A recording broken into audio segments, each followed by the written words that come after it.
পিতার নাম হচ্ছে আব্দুল্লাহ। নবীজি বলতেন আব্দুল্লাহর পিতার নাম ছিল আব্দুল মুতাল্লিব। আব্দুল মুতাল্লিবের পিতার নাম ছিল হাসিম। হাসিমের পিতার নাম ছিল আব্দে মানাফ। আব্দে মানাফের পিতার নাম ছিল কুসাই। কুসাইয়ের পিতার নাম ছিল আপনার কিলাব। কিলাবের পিতার নাম ছিল লুয়া। লুয়ার পিতার নাম ছিল গালিব। গালিবের পিতার নাম ছিল ফেগের। ফেগের পিতার নাম ছিল মালিক। মালিকের পিতার নাম ছিল নাজার। নাজারের পিতার নাম ছিল কেনানা। আর কেনানার পিতার নাম ছিল খুদাইমা। খুদাইমার পিতার নাম ছিল মুদরিকা। মুদরিকার পিতার নাম ছিল ইলিয়াস। ইলিয়াসের পিতার নাম ছিল মুদার। মুদারের পিতার নাম ছিল নাদার। নাদারের পিতার নাম ছিল মাআদ। আর মাআদের পিতার নাম ছিল কায়দার। কায়দারের পিতার নাম ছিল আল্লাহর নবী ইসমাঈল আলাইহিস সালাম। জোরে বলা যাবে না? আপনাদেরও গলা ভেঙে গেছে নাকি? হ্যাঁ, আমার তো গলা ভেঙেছে, মনে হচ্ছে আপনাদেরও গলা ভেঙে গেছে। কারণ এই সিদরা নামাজ শুনে যদি সুবহানাল্লাহ বলেন, নেকি হবে না গুনাহ হবে? তাহলে সুবহানাল্লাহ পড়তে কোনো কৃপণতা আছে? রাসূল সাল্লাল্লাহু আলাইহি ওয়াসাল্লাম বসে আছেন, সাহাবারা বসে আছে। নবী সাহাবাদেরকে বলছে, এ সাহাবীরা, তোমরা কি উহুদ পাহাড়ের সমতুল্য নেকি করেছো? তো সাহাবারা বলছে, আমরা নগণ্য সাহাবী, আর এত বড় পাহাড়, এত বড় নেকি কোথায় পাবো আমরা? মুখটাকে নিচু করে আছে। নবী বলছেন, কীভাবে হচ্ছে মুখ নিচু কেন তোমাদের? তো বলছি, আর রাসূলুল্লাহ, আমরা তো নগণ্য সাহাবী, আমরা এত নেকি কোথায় পাবো বলেন? তো নবীজি বললেন, তোমরা যখন একবার সুবহানাল্লাহ পড়ো, তা আল্লাহ তোমাদের নামায় আমালে এর চেয়েও বেশি নেকি দান করে। তাহলে নেকি নিতে অসুবিধা নাই, না আছে গো? কিন্তু আমাদের মন মানসিকতা অন্যরকম, বুঝলেন তো? এখনকার ডিজিটাল যুগ বলছে এটাকে। ডিজিটাল যুগে হাওয়াটা উল্টো দিকে বইছে, ঠিক না ভুল? হ্যাঁ, মন মানসিকতা কিছু মানুষের আছে। এখন রমজানের সময় চলছে, বুঝলেন, দোকানে বসে বসে গোটা দিন বিড়ি খাচ্ছে। সন্ধ্যাবেলায় একটা একদম, বুঝলেন, গ্রামের মুড়ল বিরাট করে ইফতারি দিয়েছে মসজিদে। তো বিড়িখোর সবারই আগে অজু করে গিয়ে সামনেকার কাতারে বসেছে। তোকে একজনা বলছে, তুই যে গোটা দিন বিড়ি খেলি দেখলাম ওই দোকানে বসে বসে, সবারই সামনেকার কাতারে তুই যা, মানে? তো বলছে, তা না, রোজা না রেখে এক গুনাহ করেছি, ইফতার না করে আর এক গুনাহ করবো না। হ্যাঁ, মৌলভী সাহেব বলেছে হয়তো যে ইফতার বিনা কারণে কোনো ব্যক্তি যদি ইফতারের অপমান করে গুনাহ হবে। তো বলছে, আমি ইফতারের অপমান করতে পারবো না, অতএব ইফতার ছুটি আবার গুনাহ করবো, রোজা ছুটিয়েতে গুনাহ করেছি। কি বুদ্ধি দেখেছেন? এইরকম বুদ্ধির মানুষ অনেক আছে না নাই? এরকম বুদ্ধির মানুষও অনেকে আছে। তো যাই হোক, আল্লাহ হেফাজত করে। তা আসি, তো আল্লাহ নবী ইব্রাহিম আলাইহিস সালাম, মানে ইসমাইল আলাইহিস সালামের গোত্রে একজনই নবী পেলাম। ওই দিকে ইসমাইল আলাইহিস সালামের থেকে যত নামগুলো আমি বললাম, এই দিকে আব্দুল্লাহ ছেলে মুহাম্মদ সাল্লাল্লাহু আলাইহি ওয়াসাল্লাম তিনি নবী। জোরে বলেন সুবহানাল্লাহ। পৃথিবীর মুমিন মুসলমান মনে রাখবেন, দুনিয়ার জমিনে আল্লাহ নবী ইব্রাহিম আলাইহিস সালাম তিনটি বিবাহ করেছিলেন। একজন স্ত্রীর নাম ছিল সারা। সারার নাসাল থেকে পৃথিবীতে একজন নবী এসেছিল, যে নবীর নাম ছিল ইসহাক আলাইহিস সালাম। আমার আল্লাহ যত নবী পৃথিবীতে পাঠিয়েছে, সব নবীকে পাঠিয়েছে ইসহাকের বংশে, কিন্তু হাজেরার বংশে একজন নবী আসছে কেবল, তিনার নাম হচ্ছে ইসমাইল আলাইহিস সালাম। আর ইসমাইলি বংশে কেবল একজন নবী এসেছে। যদি ইসহাকের বংশের সব নবীগুলোকে এক পাল্লাই করে দেন, আর ইসমাইলি বংশের নবীকে যদি বিপরীত পাল্লাই করা হয়, আমার নবীজির পাল্লাটা ভারী হবে। এ দুনিয়ার মুমিন মুসলমান, তাই নবী বলছে না তুই ইব্রাহিম, আমি করছি ইব্রাহিমের দোয়া। কারণ ইব্রাহিম আলাইহিস সালাম আমার জন্য কাবা মুআজ্জামার কাছে দোয়া করেছিল। অতঃপর হাদিসে আসছে, অবাশার তুই ঈসা, নবী বলছেন, শোনো অতএব আমি ঈসা নবীর খুশির বার্তা। মানে ঈসা নবীকে হাওয়ারি বলে একটা গোত্র ছিল, যাদের সংখ্যা তাফসিরে আপনার 12 জন, মোটামুটি কমসে কম 12 জন ছিল। তারা ঈসা নবীকে বললেন, আল্লাহর নবী ঈসা দুনিয়ার জমিন আল্লাহ পাক আপনাকে একজন পয়গম্বর করে দুনিয়াতে পাঠিয়েছে, একটা কিতাব আপনার উপরে নাজিল করেছে, কিতাবটার নাম হচ্ছে ইনজিল শরীফ। এ নবী ঈসা আপনাকে একটা কথা জিজ্ঞাসা করব। নবী ঈসা বললে আমার সম্প্রদায়ে, অতএব বলো এমন কি কথা তোমরা জিজ্ঞাসা করবে? তারা বলল, বলুন আপনি পৃথিবীতে শেষ নবী, নাকি আপনার পরে ধরাটার কোন নবী রাসূল দুনিয়াতে আসবে, নাকি আপনি শেষ নবী, এটা আমাদেরকে বলে যান। ঈসা নবী বলেছিলেন, আমার সম্প্রদায় শোনো, দুনিয়ার জমিনে আমি ঈসা নবী শেষ নবী নয়, আমার পরে এই ধরাতে একজন নবী আসবে, ওই নবীটার নাম পবিত্র কোরআন আল্লাহ বলছে, ওয়া মুবাশশিরাম বিরাসূলি ইয়াতি মিন বাদি ইসমুহু আহমদ। ঈসা নবী বললেন, আমার পরে এই ধরাতে একজন নবীর আবির্ভাব হবে, এই নবীর নাম হবে আহমদ। জোরে বলেন। আমাদের নবীর কটা নাম? আসমানি একটা, আর হচ্ছে জমিনি একটা। আসমানি নাম আমার নবীর আহমদ, আর জমিনি নাম হচ্ছে মোহাম্মদ। জোরে বলেন। এই কারণে আপনাকে একটা কথা বলে যাই, আহমদ নামটি শুধু যে আপনার কোরআনে আছে তা নয়, সনাতন ধর্মে বেদের মধ্যে আছে। শোনো, আহমিদ্দি পিতুসপুরি মেধামী তস্য জগ্রব, দুনিয়ার জমিনে আহমদ নামে একজন ব্যক্তিকে পাঠানো হবে। আল্লাহ পাক তাকে বড় জ্ঞান গরিমা দান করবে। আমার আল্লাহ বড় জ্ঞান গরিমা দান করার পরে দুনিয়ার জমিনে আহমদকে পাঠানো হবে, কারণ আহমদ তিনি আপনার বড় জ্ঞানী মানুষ। তিনি এই কথার স্বীকারোক্তি পণ্ডিত দিয়েছিল, শোনেন, কারণ এই কথার দিকে তাকিয়ে রাসূলুল্লাহর একখানা হাদিস উল্লেখ করা যেতে পারে। নবী বলছেন, শোনো, আনা মুআল্লিমুদ দুনিয়া, আমার আল্লাহ আমাকে দুনিয়ার জমিনে মুআল্লিম করে পাঠিয়েছে। এক কথায় পৃথিবীতে যত আপনার সাহিত্যিক বলেন, দার্শনিক বলেন, জ্ঞানী বিজ্ঞানী বলেন, জ্যোতিষী মনীষী বলেন, এমন করে যত জ্ঞানী বিজ্ঞানী গুণীরা আছে, সকলের শিক্ষক হচ্ছে আপনার আমার নবী জনাবে মুহাম্মদুর রাসূলুল্লাহ সাল্লাল্লাহু আলাইহি ওয়াসাল্লাম। জোরে বলেন সুবহানাল্লাহ। তো আমার নবীকে আমার আল্লাহ দুনিয়ার জমিনে কেন পাঠিয়েছিল, এই কথাটা যদি আপনি দেখতে যান, সনাতন ধর্মের একটা কিতাব থেকে প্রথম নম্বরে নেব, অতঃপর আমি আমাদের কিতাবের কাছে আসব। কিতাবটি আপনার গুরুত্বপূর্ণ একটা কিতাব, কিতাবটির নাম হচ্ছে আপনার ভবিষ্য পুরাণ। কি নাম বললাম? আমাদের কিতাবের নাম কি? আল কুরআন। আল কুরআন। এখানে যতটা আছে মানুষ, 95% মানুষ কোরআন পড়তে পারে না। ঠিক বলছি না ভুল? ঠিক বলছি না? বর্তমান পৃথিবীতে জনসংখ্যা 800 কোটি প্লাস, 57টি মুসলিম দেশ, 200 কোটি কাছাকাছি মুসলিম, হয়তো 50 লাখ মুসলিম কোরআন পড়তে জানে কিনা বলে সন্দেহ। এবার বলবেন, আপনি এই সমীক্ষা কি করে করলেন? আপনার গ্রামটাকে আপনি হিসাব করবেন, কয়জন কোরআন শরীফ পড়া যাবে।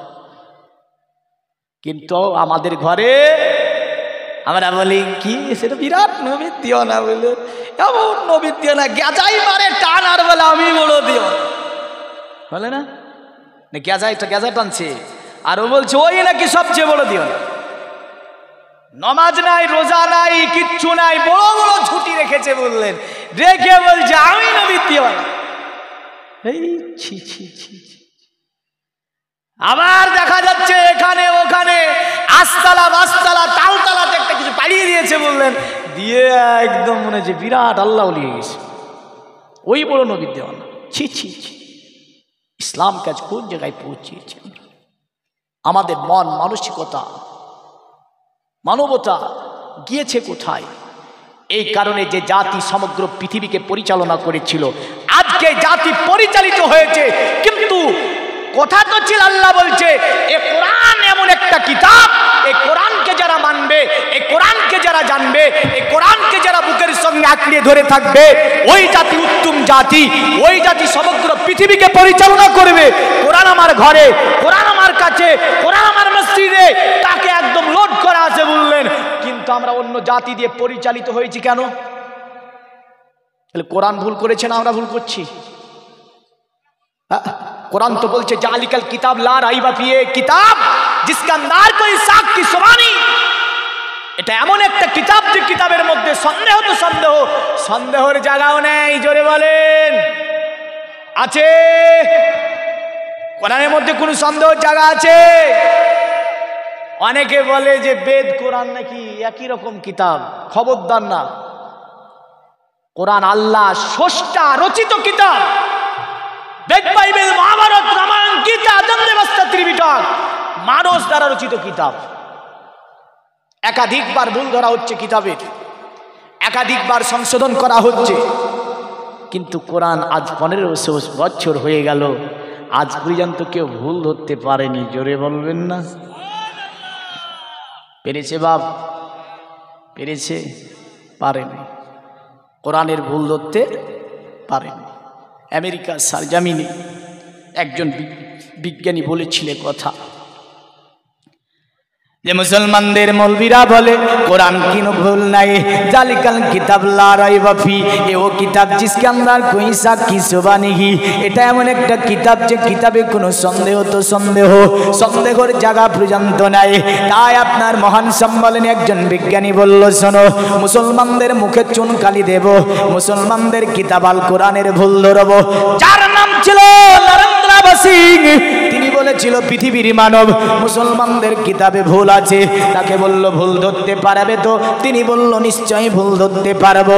সে আপনার কথা দিয়ে দিল, মুসলমানদের কিতাবের একাধিক ভুল বের করে আমি দেখিয়ে দেব। এ মুসলমান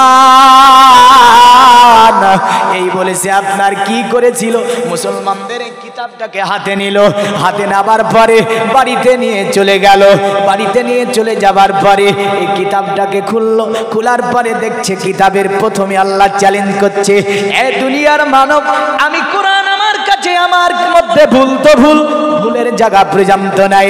নরেন্দ্র সিং তাজ্জব হলো, হয়ে বলছে এটা তাজ্জবকর কথা, এমন কথা কোনো রাইটার লিখতে পারে না, কারণ প্রতিটা রাইটার কিতাব রচনা করে, কিতাবের শেষে বলে দেয় কিতাবটা আমি রচনা করলাম, যদি কারো নজরে কোনো ভুল ধরতে পারো, কেউ ভুল যদি নজরে আসে আমাকে জানিয়ে দেবে। এই মুসলমান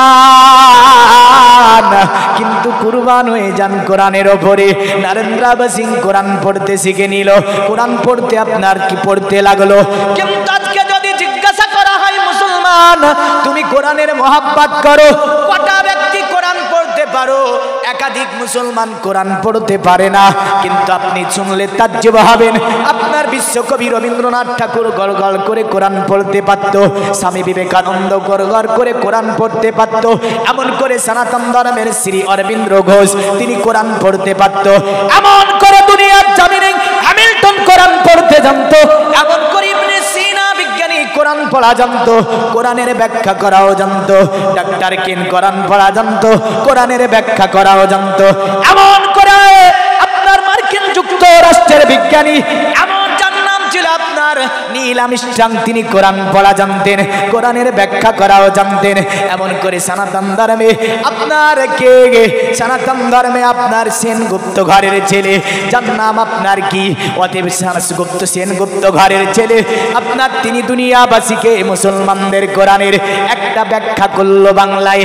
বাংলাকে ব্যাখ্যা করার পরে দুনিয়ার মুসলমানদেরকে বললে, মুসলমানেরা এই দেখ তোদের কোরআনের আমি বাংলা ব্যাখ্যা করে দিলাম, অতএব তোরা পড়ে নিবি। কিন্তু সে ছিল আপনার একজন সনাতন ধর্মের মানব, আমাদেরকে লজ্জা দিয়ে বলল, দেখ তোদের কোরআনের আমি বাংলা করে দিলাম। গিরিশচন্দ্র সেন, নাম কি? গিরিশচন্দ্র সেন। তাহলে এখানে যেনারা আছেন, অনেকেই আছেন, আমি যে এসেছি এখানে আমার ওয়াজের কয়েকটা কোয়ালিটি থাকে, বুঝলেন? কারণ এই যে এত দূর আমি এসেছি আপনার এখানে সফর করে, আপনার এখানে যে ওয়াজ করব, আমি ওয়াজ করে যে দুইজন ব্যক্তিকে কোরআন শেখাতে না পারি, আমি কোরআন পড়ানোর উপদেশ দিতে না পারি, আমার আসার কোনো মানে হয় গো? আল্লাহ খোদার কসম বলছি আপনাকে, এখানে যে আমি বসেছি, আমার সম্মুখে যে বসে আছেন, খোদার কসমের জবাব আমার মতো বলবি কি কিয়ামতে দেওয়া লাগবে। হ্যাঁ, আল্লাহ জিজ্ঞাসা করবে, মানুষগুলো তোর মুখের দিকে তাকিয়ে বসেছিল, বল কি করেছিলি তাদের জন্য? কি বলবো আমি? আল্লাহ কানে হাত দিয়ে ফতেমার জীবনীটা শুনে দিয়ে বাড়ি চলে গেছিলাম, এটা বলবো? হ্যাঁ, এটা বললে হয়ে যাবে? তা তো হয় না। তাহলে একাধিক মনোঋষি, জ্যোতিষী, বিজ্ঞানীরা কোরআন পড়া শিখেছে, কিন্তু আমরা কোরআন পড়া শিখিনি। যদি বলে বলবি স্যার, তো বলবি এটা কাজ পাই না, অন্য একটা ঘটনা বলবে, একটা গজল টজল পড়বে তালায়, এলে কি রে কি গাই রে, এমনও শ্রোতা আছে না নাই? হ্যাঁ, এমনও শ্রোতা আছে একটা গজল টজল পড়বে তো কি গায়ে বলবিটা বলতে শুরু করেছে অনেকে, হয়তো কি গায়ে, কারণ উচিত কথা বললে বন্ধু বেজার হবে।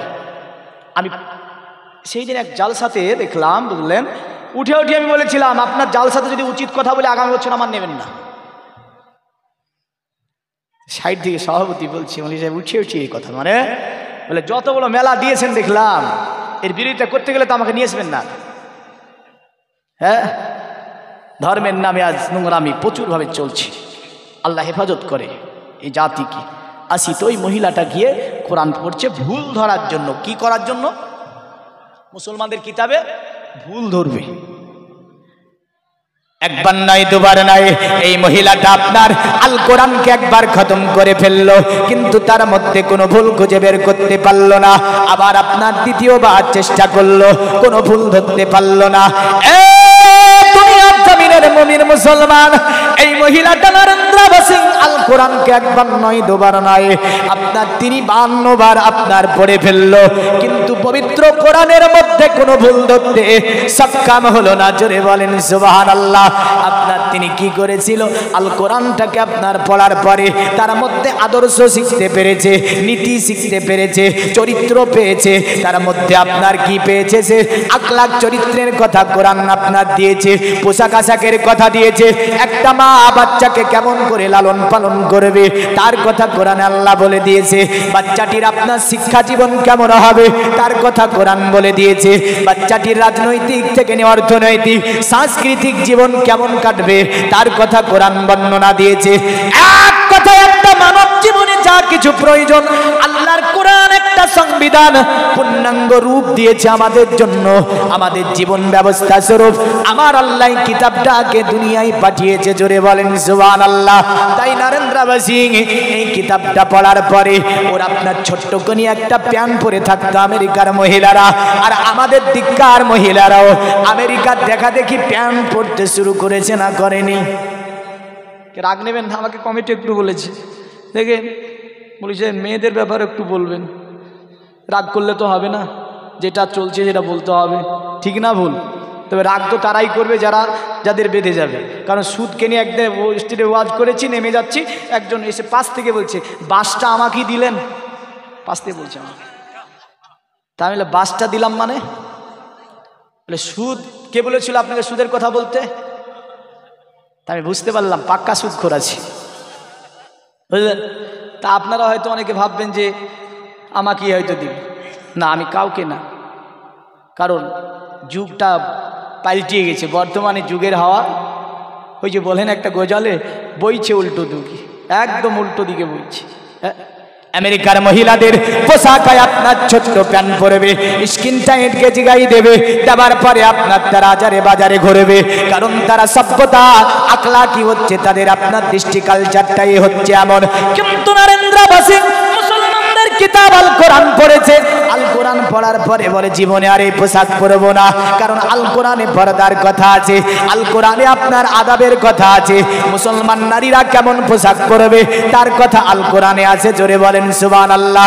তাই সে বলল দুনিয়াতে পোশাক আর পরবো না, সালোয়ার কামিজ পরে নিল, বদলেন মাথায় একটা ওড়না দিয়ে দিয়েছে, ওড়না দেওয়ার পরে বুকের সঙ্গে একটা কিতাবকে এইভাবে ধরে আছে, ধরার পরে এক মহান সম্মেলনে তিনি উপস্থিত হলেন। তাকে দেখার পরে তারা আপনার সাংবাদিকরা ভাবছে কি ব্যাপার, আজকের মাথায় ওড়না, গায়ে যেন সালোয়ার কামিজ, আমরা তো বুঝতে পারি না ব্যাপারটা কি হয়েছে। অতএব সে কি করতে চায়, আসার পরে স্টেজে দাঁড়িয়ে বলল, আমেরিকার মানুষ শোনো, আমি নরেন্দ্র সিং পৃথিবীর জমিনে মুসলমানদের মুসলমানদের কিতাব আল কোরআনের ভুল ধরবো বলতে কি বলেছিলাম, আমি মুসলমানদের কিতাব একবার নয় দুইবার নয় বারবার বারবার বারবার গবেষণা করেছি। যে কিতাবকে আমি Narendra Singh step by step প্রতিটা শব্দ বাই শব্দ আমি দেখেছি, কিন্তু ভুল তো দূরের কথা, মুসলমানদের কিতাবে ভুলের জায়গাটাও পাইনি। জোরে বলেন সুবহানাল্লাহ। তিনি উচ্চ স্বরে বললেন, জগতের মানুষ শুনে রেখে দাও, তবে মুসলমানদের কিতাব আল কোরআনে আদাবের কথা আছে, মুসলমানদের আল কোরআনে নীতির কথা আছে, মুসলমানদের আল কোরআনে এমন করে আখলাক চরিত্র শিক্ষা আমি নরেন্দ্র সিং পেয়েছি। পোশাক আশাক কেমন পরতে হয় তা শিখেছি। একাধিক জ্ঞান আমাকে আমার জীবনে জ্ঞানকে পরিপূরক করে তুলেছে। যে কিতাবটা সেটা মুসলমানদের কিতাব আল কোরআন। তাই তিনি বুক থেকে একটা কোরআন বের করে বলল, শোনো এটা হচ্ছে মুসলমানদের কিতাব আল কোরআন। আর আজকে তোমাদের সম্মুখে প্রকাশ্যভাবে আমি একটা কাজ এলান করার জন্য উপস্থিত হয়েছি। তিনি আপনার বলল, শোনো এই কিতাব পড়ে আমি ইসলাম ধর্ম গ্রহণ করতে চাই। তাই সে ওই জায়গায় দাঁড়িয়ে বলল, লা জোরে জোরে লা ইলাহা ইল্লাল্লাহ, লা ইলাহা ইল্লাল্লাহ, লা ইলাহা ইল্লাল্লাহ মুহাম্মাদুর রাসূলুল্লাহ সাল্লাল্লাহু আলাইহি ওয়াসাল্লাম। তো যেটা বলতেছিলাম যে সনাতন ধর্মের কিতাবটার নাম হচ্ছে ভবিষ্য পুরাণ। ভবিষ্য পুরাণে বলছে তসলিলংতারে মিলচ্চাচার্যেন সম্ভাবিত মাহমাদিতি খ্যাত শিক্ষো সকা সম্ভাবিত নিপ্রসেচ মহাদেবং মরিস্তাল নিবাসী নমো গঙ্গা জনশ্চ সংস্নপ্য পঞ্চগব্য সম্ভবিতে নমস্তে বিরিজানাথ মরিস্তাল নিবাসিনে তীব্রারসুর বহুমায়া প্রবার্ধিনে। এই জগতের মুমিন মুসলমান তারা বলল, শুনে রেখে দাও, দুনিয়ার জমিনে মরুর প্রান্তরে একজন ব্যক্তির আবির্ভাব হবে, যেনার নাম হবে মোহাম্মদ। কি নাম হবে? মোহাম্মদ। এটা আরবি না বাংলা? হ্যাঁ আরবি না? আল্লাহ বলেনি মা কানা মুহাম্মাদুন আবা আহাদিম মির রিজালিকুম ওয়ালাকিন রাসূলুল্লাহ ওয়ালাকিন রাসূলুল্লাহি ওয়া খাতামান নাবিয়্যিন। মুহাম্মদ সাল্লাল্লাহু আলাইহি সাল্লাম কোন পুরুষের পিতা নাই, আর তিনি হচ্ছেন নবীদের সমর্পণকারী নবী। কারণ আর কোন নবী রাসূল আমি আল্লাহ পাক এই ধরাতে পাঠাবো না। জোরে বলেন সুবহানাল্লাহ। তো আরবিতে হচ্ছে মুহাম্মদ সাল্লাল্লাহু আলাইহি ওয়াসাল্লাম। আর আপনার সনাতন ধর্মের ওই যে ভবিষ্য পুরাণে বলল মাহমাদ, মানে শব্দটিকে একটু বিকৃতি করা হয়েছে। মাহমাদ বলেছে মানে মোহাম্মদ, এর আরেকটা নাম বেদে আছে নারাসং সংসুদিষ্ট জম্পসং সপ্রতস্তমাং, মানে তার নাম হবে নারাসং। নারাসং শব্দটির অর্থ হচ্ছে আপনার বাংলা করলে হবে প্রশংসিত, আর মোহাম্মদ শব্দটির অর্থ যদি বাংলা করা হয় মোহাম্মদের অর্থ হবে আপনার প্রশংসিত, মানে নারাসং প্রশংসিত, মোহাম্মদ সাল্লাল্লাহু আলাইহি ওয়াসাল্লাম প্রশংসিত। তাহলে বোঝা গেল যে নারাসং বলে আমার নবীকে সম্বোধন করেছে বেদে। এমন করে ভবিষ্য পুরাণে বলল মুহাম্মদ নামে তিনি দুনিয়ার জমিনে আসবে, তিনি একটা মরুর প্রান্তরে জন্মগ্রহণ করবে। কারণ আরব একটা হচ্ছে মরুর দেশ, একদিকে আছে ভূমধ্য সাগর, একদিকে আছে প্রশান্ত মহাসাগর, আর একদিকে আছে আপনার ভারত মহাসাগর। চতুর্দিকে সাগরে যাকে ঘেরাও করে আছে একটা দ্বীপ, যাকে আপনার মহাভারতের মধ্যে বলেছে কালক্রমে বিষ্ণু যাসেতে নামিতে ব্রাহ্মণ সম্বুল নগরেতে জন্ম লইবেন, তখন আপনার যার নাম মহাভারতে বলেছে সম্বুল নামে শহর হবে।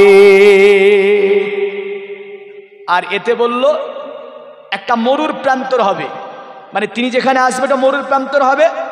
আর মহাভারত বলছে সম্বুল নামে জায়গাতে আসবে। সম্বুল শব্দটি সংস্কৃতি শব্দ। সম্বুল শব্দের বাংলা করলে হয় আমানতের এলাকা, সম্বুল শব্দের বাংলা হয় আপনার শান্তির শহর, সম্বুল শব্দের বাংলা হয় আপনার সংরক্ষিত এলাকা। আর আরবি করলে হবে ওয়াহাদাল বালাদিল আমিন। আমানাতের শহর হচ্ছে মক্কা, কারণ মক্কা হচ্ছে একটি শান্তির শহর। আরো জোরে বলবেন না? তো মক্কা কি শান্তির শহর, মক্কা যাওয়া লাগবে না লাগবে না? হ্যাঁ, কে কে যাবেন একটু বলেন তো দেখি, হাত তুলে বলেন তো মক্কা কে কে যাবেন দেখি, কার কার আশা আছে? সুবহানাল্লাহ, অনেকে সবারই আশা আছে। যাক, আল্লাহ সবারই হাত কবুল করে। আল্লাহ আমিন বলেন, আরো জোরে বলেন আল্লাহ আমিন। হ্যাঁ, কারণ মক্কা তো যেতেই হবে আমাদেরকে, নবীর দেশ। আর কাবা মুআজ্জামা আমরা জিয়ারাত করব, নবীর দেশ একটু জিয়ারাত করব। নবী যদি ডাক দেয়, আল্লাহ যদি নসিবে লিখে দেয়, নিশ্চয়ই যাব না যাব না? তাই কোনো কবিও বলেছে না, আরে দুই সাথীকে পাশে তে নিয়ে হায় আরামে আছো নিঝুম নিরালায়। জোরে বলুন একটু মোহাব্বত, ইশক। ইশক আনার জন্য দুটি ছন্দ নেব। দুই সাথীকে পাশে তে নিয়ে হায় আরামে আছো নিঝুম নিরালায়।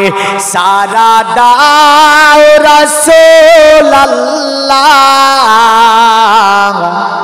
ডাকে যে আশিক তোমার। জোরে বলুন, সারা দাও রাসূলুল্লাহ, ডাকে যে আশিক তোমার। ইয়া রাসূলুল্লাহ, ইয়া হাবিবাল্লাহ,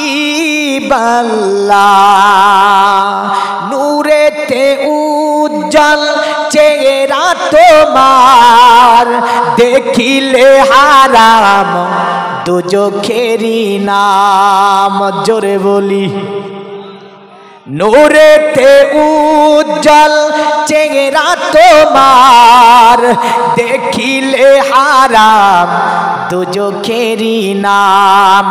তুমি কবে দিবে এ মুলাকাত, দিদার দাও আমারে।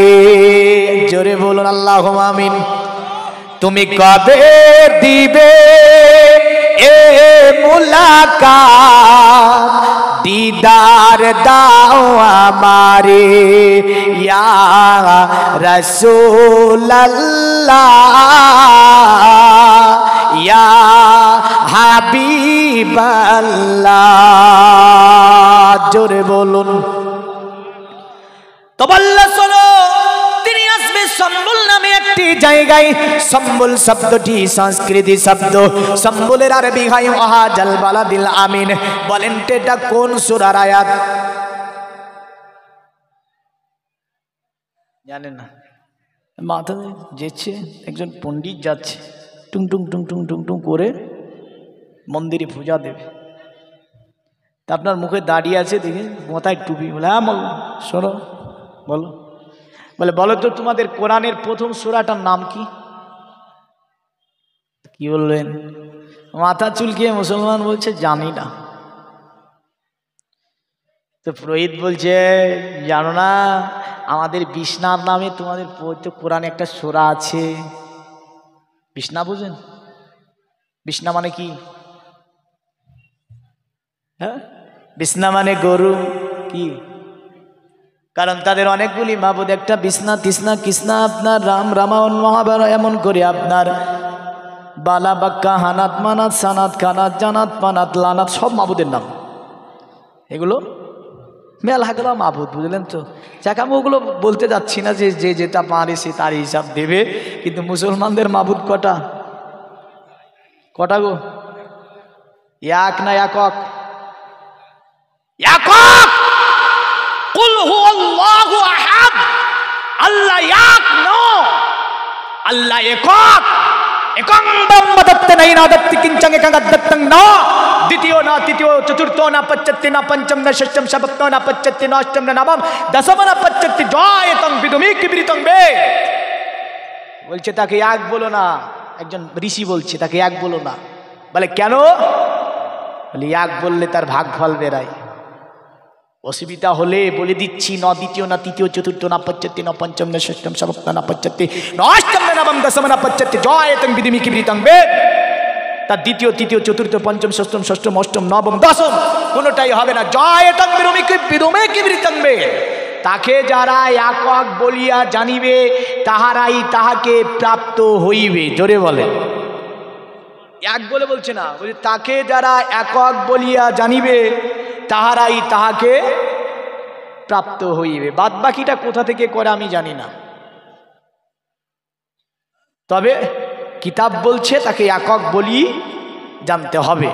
দ্বিতীয় নাম্বার, বেদের একটা অংশ হচ্ছে অথর্ববেদ। এতে কিছু বাছাই করা মন্ত্রের মধ্যে ঋষিকে একজন জিজ্ঞাসা করলো, আচ্ছা ঋষি, মহান ঋষি, আপনি ঈশ্বরের একটু সংজ্ঞা দেন, ঈশ্বর কি? মুহাম্মদ সাল্লাল্লাহু আলাইহি ওয়াসাল্লাম ঈশ্বরের সংজ্ঞা দিয়েছে, মুসলমানদের কিতাবে ঈশ্বরের সংজ্ঞা দেওয়া হয়েছে, কিন্তু আপনি ঈশ্বরের সংজ্ঞা দেন। আচ্ছা বলেন, ঈশ্বরের সংজ্ঞা মুহাম্মদ সাল্লাল্লাহু আলাইহি ওয়াসাল্লাম দিয়েছে না দেয়নি? ঈশ্বর বলা, আল্লাহকে ঈশ্বর বলা শরীয়তে নাজায়েজ, এটা মনে রাখবেন। ঈশ্বরের ঈশ্বরই আছে, এই কারণে ফকাহাবিদ বলছি ঈশ্বর বলো না, ওনাকে আল্লাহ বলো, রহমান বলো, রাহিম বলো, কারিম বলো, সত্তার বলো, ওহাব বলো, রাজ্জাক বলো, ফাত্তাহ বলো, কারণ আল্লাহকে আল্লাহ বলি জানিতে হইবে। জোরে বলেন সুবহানাল্লাহ। তো ঈশ্বরের সংজ্ঞা রাসূলুল্লাহ বলেছেন, আল্লাহু লা ইলাহা ইল্লা হুয়াল হাইয়ুল কাইয়্যুম লা তাখুযুহু সিনাতু ওয়ালা নাওম। জোরে বলেন। মুখস্থ আছে আয়াতুল কুরসির প্রথম আয়াত পড়েছি। আল্লাহ তিনি যার জাত, যিনি ছাড়া কোনো ইলাহ নাই। জোরে বলেন। যিনি ছাড়া অন্য কারো ইবাদত করা যাবে না। আর তিনি নিজে আপনার কি চিরজীবী, যার কাছে আপনার মৃত্যু বলে কোনো জিনিস যার কাছে নাই, তিনি চিরজীবী। আর অন্য অন্যদেরকে অধিষ্ঠিত করে রেখেছেন আল্লাহ। জোরে বলেন সুবহানাল্লাহ। তন্দ্রা নিদ্রা যার কাছে স্পর্শ করতে পারে না। জোরে বলি। নবীজি বললেন, শোনো, আমাকে আল্লাহ সম্পর্কে জিজ্ঞাসা করো। নবী বললেন, কেমন করে? আল্লাহু নূরুস সামাওয়াতি ওয়াল আরদ। আমার আল্লাহ হচ্ছে নূর, যার নূর জমিন আসমানকে বেষ্টন করেছে। জোরে বলেন সুবহানাল্লাহ। কিন্তু আপনার সনাতন ধর্মের ঋষি আল্লাহ সংজ্ঞা দিচ্ছে, দেখেন, ঈশ্বর পরমাকাশ রূপ সনিত্য নিরকারো নিরূপ বর্ণনাতীত নিষ্কম্পচ্চ কুচিত শব্দে রূপন সাতানং প্রকাশাতি করণানং করণং তথা সর্ব শক্তিমান সস প্রজানং নবর্তুতে। বলল ঈশ্বর, ওই পরম ঈশ্বরকে বলা হয়, যে ঈশ্বর পরম ঈশ্বরকে বলা হয় স্বনিরকার, যার কোনো আকার হয় না, নিরূপ, যার কোনো রূপ হয় না, বর্ণনাতীত, বর্ণ দিয়ে যাকে বোঝানো যায় না। মানে আল্লাহ যিনি, ঈশ্বর যিনি, তার মূর্তি হবে না। ঈশ্বর যিনি, তার কখনো আপনার ছবি অঙ্কন করা যাবে না, তাকে বর্ণ দিয়ে বোঝানো যাবে না। ঈশ্বর যিনি, অতএব তিনি এমন যে তিনি নিরকার, যার কোনো আকার নাই। জোরে বলেন সুবহানাল্লাহ। তবে মারাত্মক চরম পর্যায়ে পণ্ডিত এখানে নিশ্চয় করেছে, বলছে শোনো, তবে সাতানং প্রকাশাতি, ঈশ্বর নাকি কখনো কখনো অতএব মানুষের গর্ভে আত্মা রূপে জন্ম নেয়। নাউজুবিল্লাহ। জোরে বলেন নাউজুবিল্লাহ। বলছে ঈশ্বর নাকি আত্মা রূপে জন্ম নেয়। ঈশ্বর তো জন্ম নেই না, যেটা আমার আল্লাহ পবিত্র কোরআনে ক্লিয়ার করে বলে দিয়েছে, লাম ইয়ালিদ ওয়া লাম ইউলাদ ওয়া লাম ইয়াকুল লাহু কুফুয়ান আহাদ। আল্লাহ কাউকে জন্ম দেয়নি, আল্লাহকে কেউ জন্ম দেয়নি, জোরে বলেন সুবহানাল্লাহ। কিন্তু তারা বলল ঈশ্বর জন্ম নেয়, এটা তাদের ঋষির কথা ছিল। অতবার বলল শোনো, কান্নানাং কান্নাং তথা সর্বশক্তিমান, তবে ঈশ্বর তিনি হয় যিনি যখন কোনো কাজ করার উদ্দেশ্য করেন, তিনি যখন কোনো কাজ করব মনে করেন, কেবলমাত্র এটাই বলে হো যা। যেমন পবিত্র কোরআন সূরা আল ইমরান আমার আল্লাহ বলছে আমি যখন কোনো কাজ করব বলি, কেবল আল্লাহ বলে কুন ফায়াকুন, আল্লাহ বলে কুন হো যা, ফায়াকুন বলতি সেটা যেন তৈরি হয়ে যায়, জোরে বলেন সুবহানাল্লাহ। ওটাই বলছে কারণানাং কারণাং তথা সর্বশক্তিমান, ঈশ্বর মহান শক্তিশালী, কারণ তিনি যখন কোনো জিনিস তৈরি করব মনে করেন তাকে সঙ্গে সঙ্গে সেটা তৈরি করে দিতে পারে, জোরে বলেন সুবহানাল্লাহ। তবে ঈশ্বরকে মানতে কেন হবে, ঈশ্বরকে জানতে কেন হবে, ঈশ্বরকে এই নিয়ে আপনার গুরুত্বপূর্ণ কিতাবটির নাম হচ্ছে গীতা। গীতার মধ্যে বলছে পিতামসি লোকস্য চরাচরস্য তপস্য পূজাচ্চ গুরু গরিয়ান তত সমহত্ব গোতন্নয় হত্য প্রতিমা প্রভাব।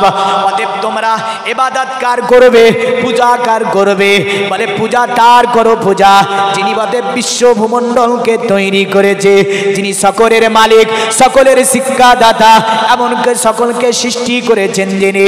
পূজা করলে ওই ব্যক্তিরই পূজা করতে হবে। বলেন তো সমগ্র জাহান সৃষ্টি করেছে কে? আমাদের সৃষ্টি করেছে কে? আল্লাহ। এমন করে আমাদের শিক্ষা দিয়েছে আল্লাহ, কারণ পবিত্র কোরআনই হচ্ছে বড় একটা জ্ঞান, কারণ জ্ঞানের মূল কিতাবের নাম হচ্ছে আল কোরআন। তাহলে আমাদের শিক্ষা দিয়েছে আল্লাহ, আমাদেরকে বেঁচে রেখেছে আল্লাহ, এমন করে সমগ্র দুনিয়া তৈরি করেছে আল্লাহ। বলছে যিনি এগুলো তৈরি করেছে তার পূজা করতে হবে। যদি তার পূজা করতে পারিস, অথর্ববেদে আর একটা মন্ত্রে বলল যতদা বলদা যস্য বিশ্ব যশ্চায় মৃতং যস্য মৃত যস্য দেবা। অতএব দুনিয়াতে যদি তার পূজা করতে পারিস, মৃত্যুর পরে স্বর্গ লাভ করিতে পারিবি। আর যদি তার পূজা ব্যতীত অন্য কারো পূজা করতে যাস, অন্য কারো ইবাদত করতে যাস, মৃত্যুর পরে স্বর্গ লাভ করা সম্ভব হবে না। তাহলে কে কি করবে সেটা আপন আপন ব্যাপার, কিন্তু আপন আপন কিতাবেই বলে দেওয়া হয়েছে যে পূজা কার করা যাবে। আমাদের কিতাবেও বলা হয়েছে যে আমরা কার পুজব, আছে না নাই? অনুরূপ প্রতিটা কিতাবই লেখা আছে যে কাকে আমরা পুজব। তবে একটা বিশাল ব্যাপার এই যে মুসলমানরা গিয়ে মসজিদে বলে আল্লাহ আকবার, তার পূর্বে 5 ওয়াক্ত আজান হয় মুসলমানদের মসজিদে, হয় না? হয় না গো? হয় না? কবার হয়? 5 বার আজানের নাম জানেন তো? হ্যাঁ, একটা মেয়ে বলছে, বললেন গাধুয়া আজান। গাধোয়া আজান মানে কোনটা? চৌহুরে আজানকে গাধোয়া আজান নাম রেখেছে, মানে জানে না ওটা চৌহুরে আজান। আসরে আজানকে বলছে খেলা আজান, মানে তখন বেড়াতে হয়। হ্যাঁ, আর মাগরিবের আজানকে বলছে আলো ধরান, মানে আলো জ্বালানো আজান, নম্প ধরানো, বুঝে বাংলা ঘাসা বাংলা বলছে এটাকে, মানে হ্যাঁ হ্যাঁ, মানে আলা জ্বালানো আজান, মানে রাত্রি নেমেছে তো লাইট জ্বালাতে হবে, তার জন্য আজান দিচ্ছে। আর এশার নাম আজানের নাম রেখেছে শুয়া আজান, আর ফজরে আজান হচ্ছে উঠা আজান। এই তো অবস্থা, হ্যাঁ না?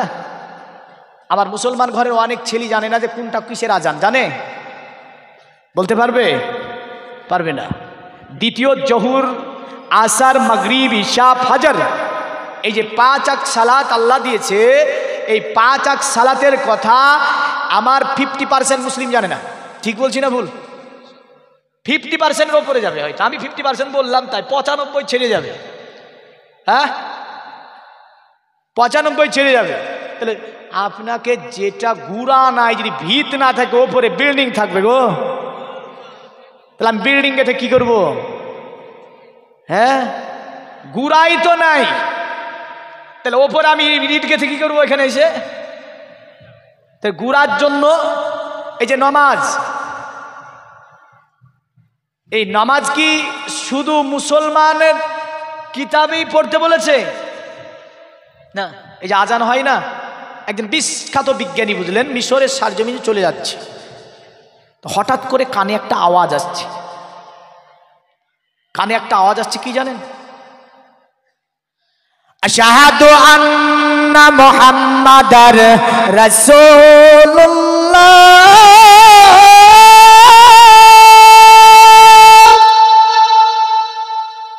দাঁড়িয়ে গেল। কিসের শব্দ?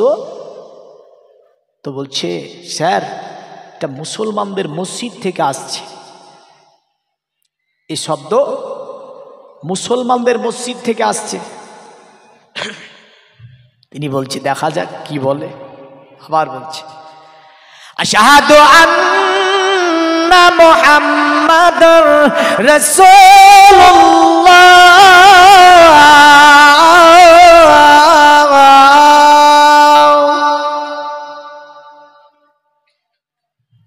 তো তিনি বলছে এই আওয়াজটা ওরা কেন করে,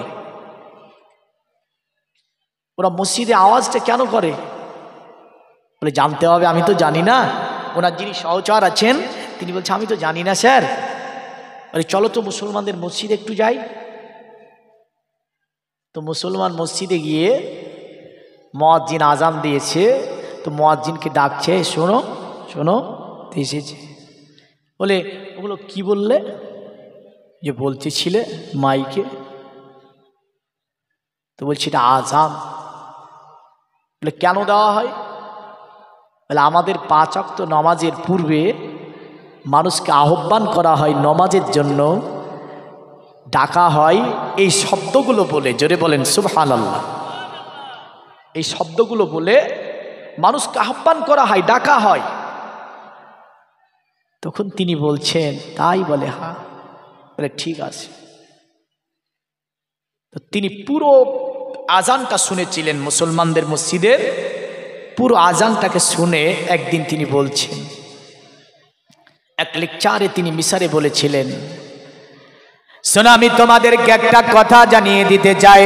লোকেরা আপনার তার চোখের মুখের দিকে তাকিয়ে আছে।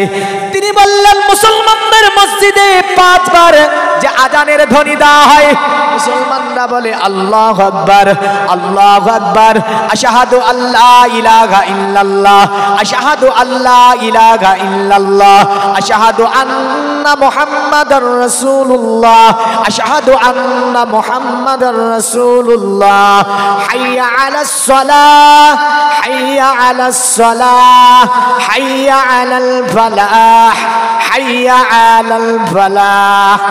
বলা হয় না? হয় না? বললে শোনো আমি যখন 1969 খ্রিস্টাব্দে 20 জুলাই এমন করে 10টা বেজে 56 মিনিটে আমি যখন চাঁদের মাটিতে পা রেখেছিলাম, আমি চাঁদের মাটিতে কোনো মন্দিরের আওয়াজ শুনতে পাইনি, কোনো গির্জার আওয়াজ শুনতে পাইনি, কোনো পূজা মণ্ডপের আওয়াজ শুনতে পাইনি।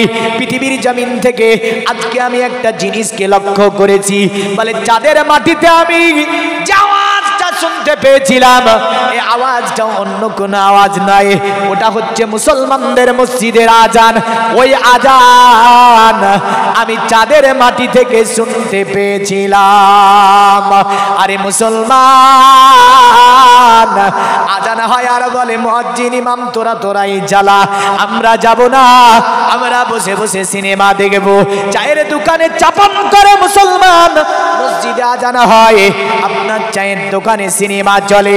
একজন এত বড় নাস্তিক বিজ্ঞানী যদি মুসলমানের আজানের সাক্ষী দিতে গিয়ে বলে মুসলমানদের আজান সত্য, মুসলমানদের কিতাব সত্য, মুসলমানদের ধর্ম সত্য, তাকে বলল আপনি এমন কেন বললেন? বলে আমি এই কারণে আমি নিলাম ইসলাম চাঁদের মাটিতে মুসলমানদের মসজিদের আজান আমি চাঁদের মাটিতে শুনতে পেয়েছিলাম। জোরে বলেন সুবহানাল্লাহ। কিন্তু আজকে মুসলমান আজানের আপনার শব্দগুলোর জবাব দিতেও জানে না, মুসলমান আপনার আজানের সম্মান করতে জানে না। আর হুজুরকে বলে জুম্মার দিনে যাবার পরে বলে মৌলভী সাহেব একটু দোয়া করে দিন। বলে হুজুর বলে কেন দোয়া করব? বলে ত্রিপুরাতে মুসলমানরা অত্যাচারিত হয়েছে, একটু দোয়া করে দিন। এমনও বলে ওই জাতে উত্তর প্রদেশে আপনার মুসলমানদের মসজিদগুলোকে বুলডোজার দিয়ে ভেঙে দেওয়া হচ্ছে, একটু দোয়া করে দিন। এমন করে বলে আসামের বুকে মুসলমান অত্যাচারিত হলো, দোয়া করে দিন। উত্তর প্রদেশে মুসলমানরা অত্যাচারিত হলো, দোয়া করে দিন। এটা অন্য কোন জাতির দোষ দিতে যাব না আমি। আল্লাহ কোরআনে কথা বলেছেন, যখন কোন জাতি অতএব মুসলমানেরা আল্লাহর ইবাদত থেকে দূরে সরে যাবে, তাদের জীবনকে সংকীর্ণ করে দেবে আমার আল্লাহ।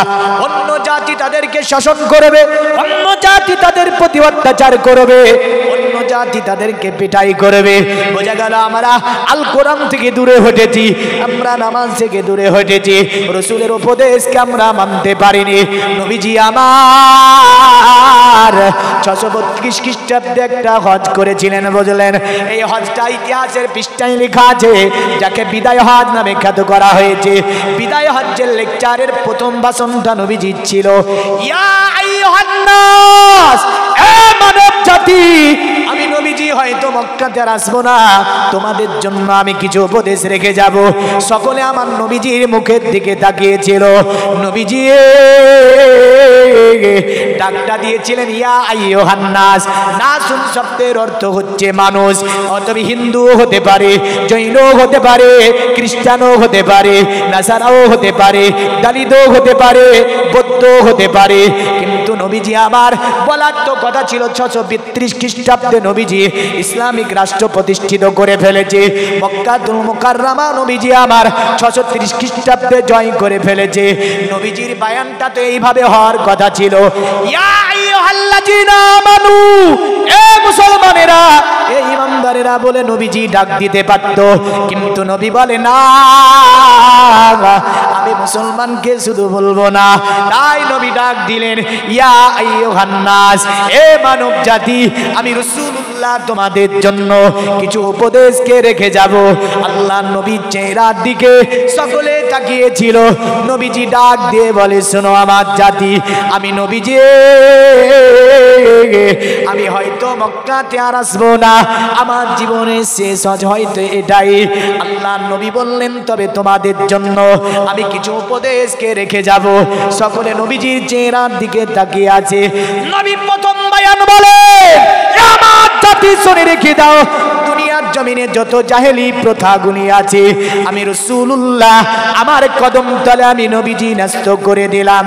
এ মুসলমান, নবীজি বায়ান প্রথম দিলেন যে যত জাহেলি প্রথা আছে সব জাহেলি প্রথাগুলিকে আমি রাসূলুল্লাহ আমার কদম তলে আমি পুঁতে দিলাম। বলেন তো বর্তমান সমাজে জাহেলি প্রথা চালু আছে না নাই? নাই, অনেক বিরাজ করছে। কিন্তু নবীজির লেকচারের প্রথম বায়ানটাই ছিল যে জাহেলি যত প্রথাগুলি আছে সবগুলো আমার কদম তলে আমি পুঁতে দিলাম। খবরদার জাহেলি প্রথাগুলো তোমরা পালন করবে না। কিন্তু মুসলমান আজকে জলসার নামে জাহেলি প্রথা করেছে, বিয়ের বাড়িতে জাহেলি প্রথা চালু হয়েছে। এই মুসলমান অনুষ্ঠানে আপনার জাহেলি প্রথা চালু করেছে। এ মুসলমান শুধু তাই নয়, পোশাক আশাকের মধ্যে জাহেলি প্রথা চালু করেছে। অন্য ধর্মের লাইফ স্টাইলকে জীবনের সঙ্গে মিলিয়েছে। নবীজি একটা হাদিসে বলেছেন, মান তাসাব্বা বিকৌমিহি ফামিনহুম, যে জাতির সঙ্গে তুমি উঠা বসা, চলাফেরা, খাওয়া দাওয়া, লেনদেন, পোশাক আশাককে মিলিয়ে চলবে, কাল কিয়ামতের দিন আল্লাহ পাক তোমাকে ওই জাতির সঙ্গে উদিত করবে।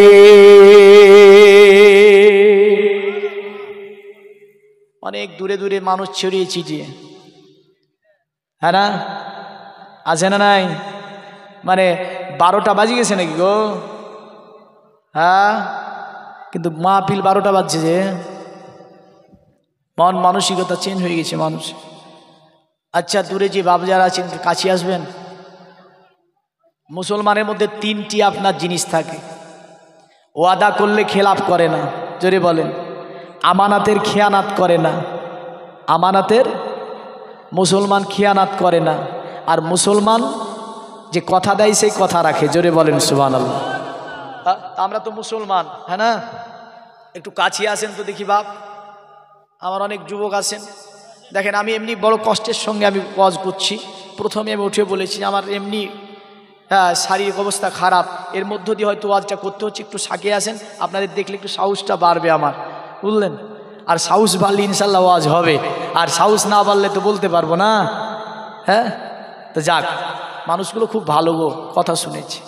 এমন কিছু কিছু জায়গায় যায় সেই এত বলে বললে মনে চর পুঁতে গেছি, কিন্তু এখানকার মানুষগুলো খুব ভালো, বলতি আলহামদুলিল্লাহ উঠে পড়েছে, উঠে এসে কত সুন্দরভাবে সামনাসামনি বসেছে। একটু নবীজির ওপরে দুরূদ পড়েনি, আল্লাহুম্মা সাল্লি আলা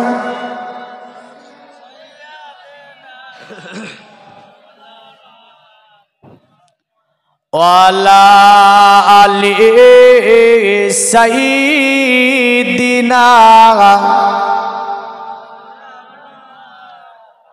আল্লাহর নবী বললেন, শোনো তোমাদের জন্য আমি নবীজি সাল্লাল্লাহু আলাইহি ওয়াসাল্লাম দ্বিতীয় নম্বরে তোমাদেরকে একটা বাক্য দিয়ে যাচ্ছি। চতুর্দিক থেকে মানুষেরা তাকিয়েছিল আমার নবীজির চেহারার দিকে। নবী আমার দ্বিতীয়বারে বললেন, শুনে রেখে দাও, আমি সুদ প্রথাকে তোমাদের জন্য হারাম করলাম। খাস করে আব্বাস বিন আব্দুল মুতাল্লিবের সুদকে আমি আমার কদম তলে পুঁতে দিলাম। জোরে বলেন। আর আমরা বলি নবীর দিওয়ানা, সুদ খাওয়া বাদ দেব না। হ্যাঁ, সবাইকে বলছি না, কিছু কিছু। হ্যাঁ, এ বলে আমরা নবীর দিওয়ানা, নামাজ পড়তে যাব না। আমরা নবীর দিওয়ানা, রোজা রাখতে পারি না। আর মায়েরা বলে আমরা ফাতেমার দিওয়ানা, সিরিয়ালের কাজা হবে না। হ্যাঁ, আমরা ফাতেমার দিওয়ানা, স্বামীর খিদমত করব না। আমরা ফাতেমার দিওয়ানা, নামাজ পড়া জানি না। এই তো অবস্থা আমাদের। তারা নবীজির দিওয়ানা হবে না, তারা আমার নবীকে পাবে না। যারা বলে আমরা নবীর দিওয়ানা, নামাজ কবু কাজা হবে না। জোরে বলেন ইনশাল্লাহ। বলেন তো, অনেকে চালাক আছে, বলবে না যে নামাজ না পড়াতে না পড়ে গুনাহ করছে, আমি ইনশাল্লাহ বলে আর এক গুনাহ করবো। হ্যাঁ, না না, গুনাহ হবে না, ইনশাল্লাহ বলতে হয়। আল্লাহ যদি চাই, আল্লাহ যদি চাই, ইনশা আল্লাহ, আল্লাহ যদি চাই নিশ্চয় নামাজ পড়বো। সকলে জোরে বলুন ইনশাআল্লাহ। এই কথা দিলেন, বুঝলেন? আমি কিয়ামতের দিন আমার জিজ্ঞাসা করলে বলে দেবো আল্লাহকে যে আল্লাহ দেখো, আল্লাহ দেখুন, আমি তো এমন কিছুই করতে পারিনি, কেবল তাদেরকে একবার ইনশাল্লাহ বলে নিয়েছিলাম নামাজের জন্য, যে কথাটা তুমি কোরআনে বারবার বারবার বলেছ, তা আমি বলে দিয়েছিলাম এটা। হ্যাঁ, তারা পড়েছে কি পড়েনি সেটা ব্যাপার তাদের, আমার বলার কর্তব্য ছিল, আমি বলে দিয়েছি। তাহলে তারাই নবীর দিওয়ানা। যারা বলে আমরা নবীর দিওয়ানা, নামাজ কবু কাজা হবে না। যারা বলে আমরা নবীর দিওয়ানা, কোরআন পড়া বন্ধ হবে না। আমরা নবীর দিওয়ানা, সুদের ধারে যাব না। আমরা নবীর দিওয়ানা, হারাম মাল খাবো না। আমরা নবীর দিওয়ানা, অন্যের মাল চুরি করব না। মায়েরা বলে আমরা ফাতেমার দিওয়ানা, সিরিয়াল কবু দেখবো না। মায়েরা ইনশাল্লাহ বলেন, বলবে না? বলবেন? রে মৌলবিটার কাজ না রে, সিরিয়াল কেন বন্ধ করে রে? হ্যাঁ, বলে দিতে পারে সিরিয়াল বন্ধ করে। হ্যাঁ, কারণ হচ্ছে ফাতেমার দিওয়ানা তারাই যারা বলে আমরা ফাতেমার দিওয়ানা, সিরিয়ালের ধারে যাব না। আমরা ফাতেমার দিওয়ানা, স্বামী খিদমত ছাড়বো না। আমরা ফাতেমার দিওয়ানা, নামাজ কাজা হবে না। আমরা ফাতেমার দিওয়ানা, কোরআন পড়া কবু বন্ধ করব না। তারাই আমার নবীজির কন্যার দিওয়ানা হবে। জোরে বলেন সুবহানাল্লাহ। এ মুসলমান, আল্লাহর নবী বললেন, খাস করে আব্বাস বিন আব্দুল মুতাল্লিবের সুদকে আমার কদম তলে পুঁতে দিলাম। আব্বাস ছিল আল্লাহর নবীর চাচা, পাহাড়ের আপনার পেছনে দাঁড়িয়েছিল। তিনি পাহাড়ের উপরে উঠে গেলেন, নবীজির হাতটাকে ধরে বলে মুহাম্মদ তুমি আমার নাম করে আমার সুদের কথা বললে, এ নবীজি আমি কথা দিলাম তোমাকে নবীজি, অতএব আমি আব্বাস জীবনে কোনোদিন আর সুদ খাবো না, আর আমার আসল টাকা যত মক্কাতে দেওয়া আছে সুদের সেগুলোকে আমি আব্বাস ক্ষমা করে দিলাম। এ নবী তুমি যাতে রাজি হবে আমি আব্বাস তাতে রাজি হব, তুমি যাতে খুশি হবে আমি আব্বাস তাতে খুশি হব, তুমি যা বলবে আমি আব্বাস সেটাই মেনে নেব। জোরে বলেন সুবহানাল্লাহ। এ দুনিয়ার মুমিন মুসলমান, আল্লাহর নবী অতঃপর ডাক দিচ্ছেন, এ নারী জাতিরা, ইয়া আইয়ুহান নিসা, এবারে নারী জাতিরা শোনো। নারী জাতিরা একদিকে ছিল, তারা আমার নবীজির মুখের দিকে তাকিয়ে আছে। নবী বললেন, নারীরা দুনিয়াতে তোমার স্বামী যেটা পছন্দ করে না এমন কাজ তুমি করিও না। জোরে বলবেন না। এই নিয়ে আমরা অনেকটাই ব্যতিব্যস্ত। আর নবীজি বিদায় হজ্জে কথা বলেছিলেন, নারী তোমার স্বামী যেটা পছন্দ করে না এমন কাজ তুমি করিও না। তখন নারীরা রাসূলুল্লাহ সাল্লাল্লাহু আলাইহি ওয়াসাল্লামের দিকে চাইয়েছিলেন। আচ্ছা, একজন নারীর জন্য স্বামী যদি আল্লাহর আদালতে একটা বিচার দায়ের করে, আল্লাহ খোদার কসম বলছি ওটাই যথেষ্ট হবে নারীটার জাহান্নামে যাওয়ার জন্য। দ্বিতীয় আর কোনো বিচার দায়ের করা লাগবে না। স্বামী যদি একটা বিচার দায়ের করে দেয় নারীর জন্য, তো নারী জাহান্নামে যাবে। কেন? একটা হাদিসে আছে রাসূলুল্লাহর দরবারে একজন নারী আসলো, নবীর দরবারে একজন মহিলা আসলো, এসে বলছে, নবীজি আপনার আদালতে একটা বিচার দেব। নবী বললেন, আমার আদালতে কি বিচার দেবে? বলে, আমার স্বামীর বিচার আপনার আদালতে দায়ের করব। বলো তো। বলল, নবী আমি রোজা রাখি দিনের বেলায়, তা আমার স্বামী আমাকে জোর করে কোনো খাবার খাইয়ে দেয়, রোজা ভেঙে দেয়। এই বিচার তো খুব করা হবে না গো। রোজা ভেঙে দেয়, কোনো খাবার জোর করে খাইয়ে দিয়ে রোজা ভেঙে দেয়। নবীজি তার স্বামীকে ডাকলো, তার স্বামী আসলো, বলে, তুমি কি তোমার স্ত্রী রে জোর করে কোনো খাবার খাইয়ে দিয়ে রোজা ভেঙে দাও? এটা নফল রোজা ছিল। তো স্বামী বললো, ইয়া রাসূলুল্লাহ আমি একজন জওয়ান মানুষ, আমার স্ত্রী কন্টিনিউ প্রতিদিন রোজা রাখতে থাকে, তা আমি এই কারণে তাকে আমি কখনো খাবার খাইয়ে দিয়ে রোজাটা ভেঙে দিই। নবীজি বুঝে গেলেন। তখন নারীকে বললেন, এ নারী, তোমার স্বামীর অনুমতি নেবে তুমি নফল রোজা রাখার আগে। জোরে বলেন সুবহানাল্লাহ। তোমার স্বামীর অনুমতি নেবে তুমি, কারণ জওয়ান দুজনই। তো বলছে তোমার স্বামীর অনুমতি নেবে। তাহলে নফল ইবাদত করতে গেলে নারীকে স্বামীর অনুমতি লাগে। স্বামী যদি বলে যে না নফল রোজা রাখতে পারবি না, আগামীকাল রাখতে পারবে না। দ্বিতীয় নম্বরে রাসূল বলেছেন, আল্লাহ ছাড়া কাউকে সেজদা জায়েজ নাই। না আছে গো? আস্তালা, বাস্তালা, তালতালা, বেলতালা, এতালা, ওতালা সেজদা দেওয়া যাবে? এই যাবে? যাবে না তো। কেউ কেউ আবার মাজারে সেজদা দেয়, এদিকে আছে। খবরদার না, সেজদা হবে কেবল কাকে? আল্লাহ ছাড়া কাউকে সেজদা হবে? কোনো পীর সাহেবকে সেজদা হবে? কোনো মাজারে সেজদা হবে না। সেজদা হবে কেবল আল্লাহ। অনেকে আবার চালাকি করে বলে আমরা তাজিম করে সেজদা দিচ্ছি। কোন পর্যায়ে তাজিমি হোক, ইবাদি হোক, কোন সেজদা জায়েজ নয়। কিতাবে লেখা আছে মাজার এমনটা দূর থেকে জিয়ারাত করবে যাতে দূর থেকে দেখে মানুষ এটা মনে না করে যে মাজারে সেজদা করল। মানে দূর থেকে একটা মানুষ তাকাচ্ছে, আপনি হয়তো ছাপড়িয়েছেন, সেখানে ছাপড়িয়ে হয়তো কোনো কাজ করছেন, মানুষ যেন দূর থেকে দেখে এটা মনে না করে যে ব্যক্তি মাজারে সেজদা করলো। এমন কৃতিকর্ম মাজারের কাছে তুমি করবে না। এটাই হচ্ছে মাসালা, এটাই হচ্ছে আপনার আহলে সুন্নাত ওয়াল জামাত, আর এটাই হচ্ছে শরিয়াতের হুকুম। জোরে বলেন সুবহানাল্লাহ। তো নবীজি বলছে আল্লাহ ছাড়া অন্য কাউকে তো সেজদা জায়েজ নয়। আল্লাহ ছাড়া যদি অন্য কাউকে সিজদা জায়েজ থাকতো, আমি নবীজি নারীদেরকে বলতাম, এ নারী তোমরা আপন স্বামীকে সিজদা করো। জোরে বলেন, আপন স্বামীকে সিজদা করো।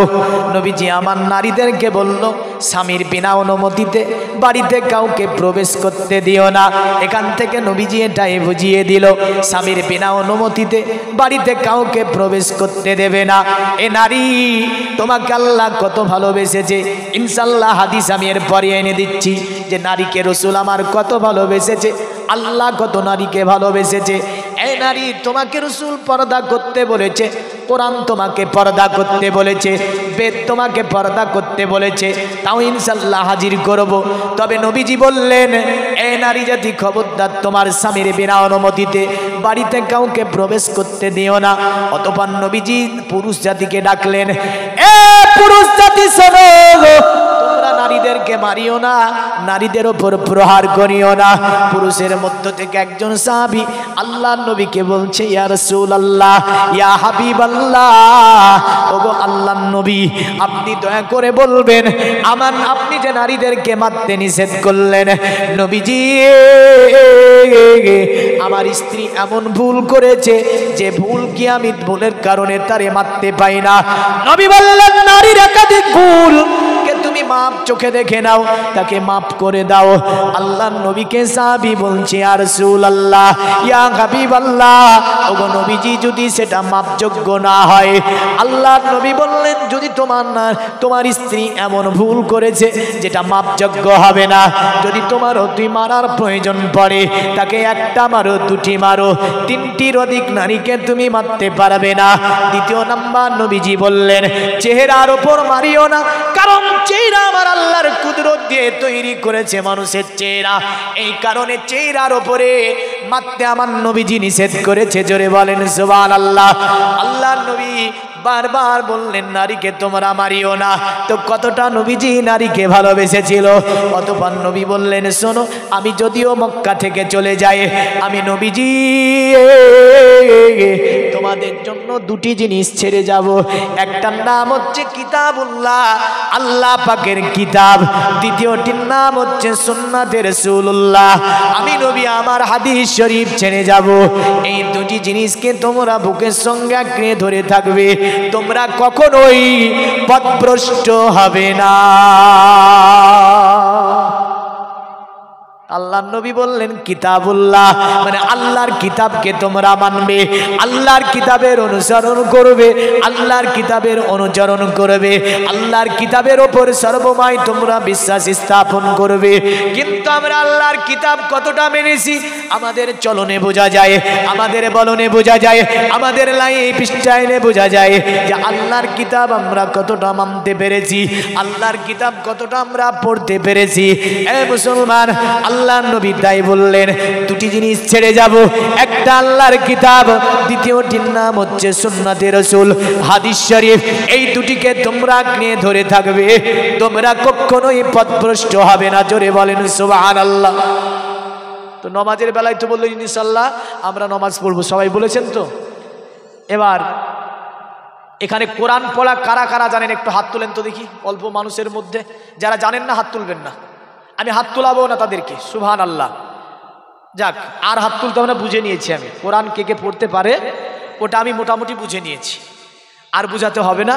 তাহলে এখানে দুটি ভাই হাত তুলে বলেন তো দেখি যে মৌলভী সাহেব আমি তো কোরআন শরীফ পড়া জানি না, আমি কোরআন শরীফ পড়া শিখে নেব। তিনটি পেয়েছি। আল্লাহ হাতগুলাকে কবুল করুন, হায়াত দারাজ করুন। বাস আলহামদুলিল্লাহ। শিখবেন তো? যাক, এই দিন অঙ্গীকার করলো যে কোরআন পড়া জানি না, কোরআন পড়া শিখে নেব। কিয়ামতের দিন আমি বলতে পারবো আল্লাহর কাছে, আল্লাহ আমি সেই দিন গিয়ে কটা মানুষকে হাত তুলে নিয়ে বলেছিলাম যে আল্লাহর কোরআনটা জানে তারা শিখে, তোমার কোরআনটা জানে শিখে, কথাটা বলতে পারবো। তা কাল কিয়ামতের দিনে দেখেন, আপনি ভাবছেন যে মৌলবীর হিসাব নয়, মৌলবীর হিসাব আগে হবে। হ্যাঁ, এখানে আপনার তো কোনো দায়িত্ব নাই, দায়িত্ব তো আমার। আপনি তো চুপ করে বসে শুনছেন, আপনার বিচারের চেয়ে আমার বিচার আগে হবে। আমি কি করেছিলাম, কি বলেছিলাম, তাই একটু বাঁচার তাগিদে আমি এগুলো প্রায় মাহফিল করে থাকি। দেখেন তো, যাক, এখানে কয়েক ভাই আমার হাত তুলে বলেছে যে আমি অঙ্গীকার করলাম যে আমি কোরআন পড়া শিখে নেব। আল্লাহ তাদের হাতগুলোকে কবুল করে, সকলে বলুন আল্লাহুম্মা আমিন। এবার আসেন, নারী জাতিকে আমার আল্লাহ বড় ভালোবেসে তৈরি করেছেন। রসুল সাল্লাল্লাহু আলাইহি সাল্লাম পৃথিবীতে সবচেয়ে কাকে বেশি ভালোবাসতেন? এই নিয়ে মিশকাতে একটা হাদিস এভাবে আছে, সাহাবারা নবীকে জিজ্ঞাসা করছে, ইয়া রাসূলুল্লাহ একটা কথা আপনাকে জিজ্ঞাসা করি। নবীজি বললেন, সাহাবীরা বলো, কি কথা জিজ্ঞাসা করবে? সাহাবীরা বলছে, ইয়া রাসূলুল্লাহ আপনি দয়া করে বলবেন কাকে সবচেয়ে বেশি ভালোবাসেন। আমার নবী বলে, এ সাহাবীরা শোনো, দুনিয়ার জমিনে আমি রাসূলুল্লাহ সবচেয়ে যাকে বেশি ভালোবাসি তার নাম আয়েশাতুল হুমায়রা। জোরে বলেন সুবহানাল্লাহ। আল্লাহর নবী সাল্লাল্লাহু আলাইহি ওয়াসাল্লামকে সাহাবারা বলছে, নবীজি ওগো আল্লাহর নবী আপনি পুরুষের মধ্যে কারে বেশি ভালোবাসেন? নবী বলে, ও আবু বকর। আর আমি পুরুষের মধ্যে সবচেয়ে যারে বেশি ভালোবাসি তার নাম হচ্ছে আবু বকর। জোরে বলেন। আল্লাহর নবীর স্ত্রী আয়েশাতুল হুমায়রা রাদিয়াল্লাহু তাআলা আনহা সম্পর্কে নবী বলে, সাহাবীরা আয়েশা সম্পর্কে আমাকে জিজ্ঞাসা করবে না, কারণ আমি নবীজি আমার জীবনে যতজন স্ত্রী গ্রহণ করেছি, আমি রাসূলুল্লাহ যতটা স্ত্রী গ্রহণ করেছি সবচেয়ে আমার আল্লাহ পাক যাকে বেশি ভালোবেসেছে তিনার নাম হচ্ছে আয়েশাতুল হুমায়রা। মাত্র 7 বছর বয়সে আমার নবীর সঙ্গে বিবাহ হয়। এ মুসলমান,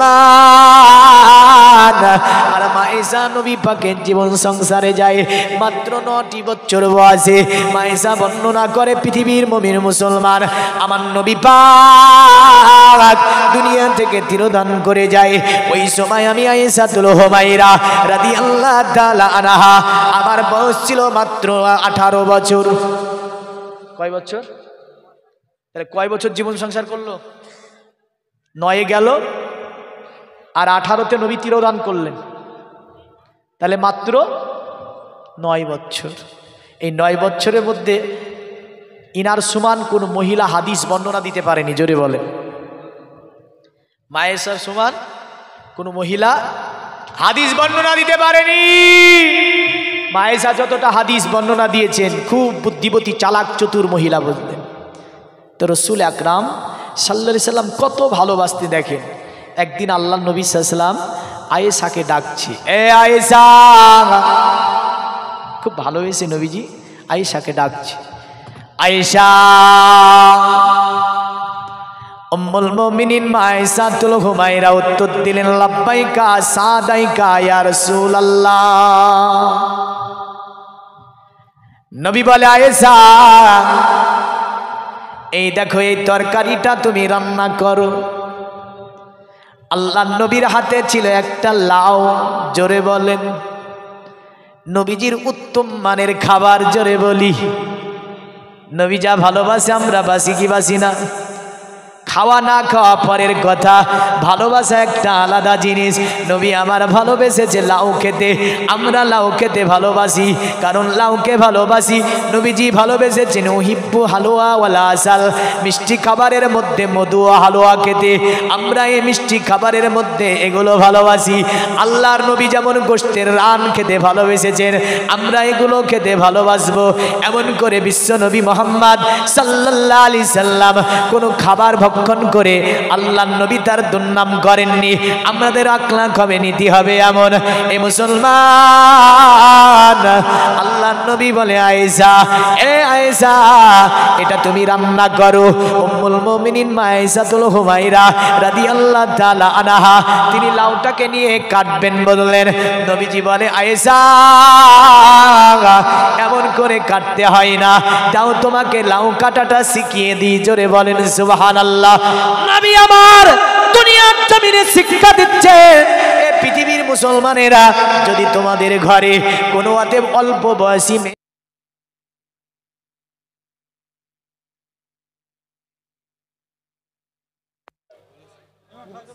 কি বলেছে, এই যে এখানে মুরব্বী সাহেব বসেছিল ওনাকে পড়ে নেবেন। খুশবু খুশবু মিঠা মিঠা দয়ার নবীজির নাম। জোরে জোরে জোরে। এখানে একটা বিয়ে পড়ানো হবে, আপনাদের দাওয়াত দিলাম। নিলেন তো? নিলেন? হ্যাঁ, আপনারা জানতেন না হয়তো, যাই হোক। কারণ মাজমাতে বিবাহ পড়ানো এটা উত্তম কাজ একটা। আপনারা অনেকে হয়তো ভালো ভাববেন যে খারাপ দিক ভাব নিতে পারে, যাক সেটাও বলে দিলাম। তাই দুটি ছন্দ। রওজা ফুলের বাগান, রওজা ফুলের বাগান, খুশবু খুশবু মিঠা মিঠা দয়ার নবীজির নাম। রওজা ফুলের বাগান, রওজা ফুলের বাগান। জোরে বলুন আল্লাহ আল্লাহ নূরি তাজাল্লা চমকায় পিয়ার গলিতে, দয়ার নবীজির গলিতে, দয়ার নবীজির গলিতে।